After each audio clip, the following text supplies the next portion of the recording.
కంచె చేను వేసినట్లుగా ఇవాళ తెలంగాణ రాష్ట్ర ప్రభుత్వం, ముఖ్యంగా ముఖ్యమంత్రి కనుసన్నల్లో పనిచేసేటువంటి కొంతమంది పెద్దలు ఇవాళ సినిమా పరిశ్రమ పైన పెద్ద ఎత్తున ఇవాళ జులుం చలాయిస్తా ఉన్నారు. అదిరించా, బెదిరించా, నయాన్న, భయాన్న లొంగ తీసుకొని ఇవాళ సినిమా పరిశ్రమ ద్వారా విచ్చలవిడిగా అవినీతికి పాల్పడుతూ డబ్బులు దండుకుంటున్నట్లుగా స్పష్టంగా కనబడతా ఉంది. నచ్చిన వాడికి నజరానా, నచ్చని వాడికి జుర్మానా. ఇది రేవంత్ రెడ్డి గారి యొక్క నయా ఫర్మాన్ లెక్క ఈరోజు వ్యవహరిస్తున్నటువంటి ఒక తీరు నవ్వాలనా ఏడవాలనా.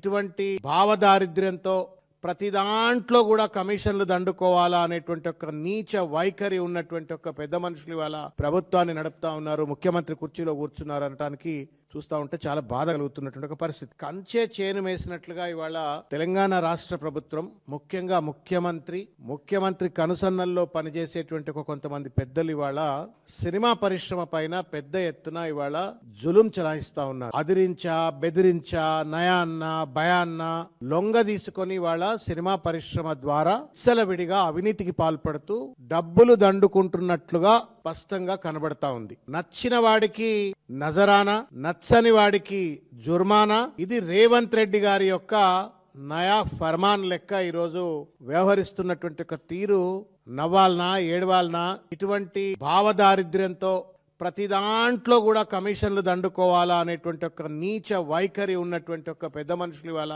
ప్రభుత్వాన్ని నడుపుతా ఉన్నారు. ముఖ్యమంత్రి కుర్చీలో కూర్చున్నారు అనటానికి చూస్తూ ఉంటే చాలా బాధ కలుగుతున్నటువంటి ఒక పరిస్థితి.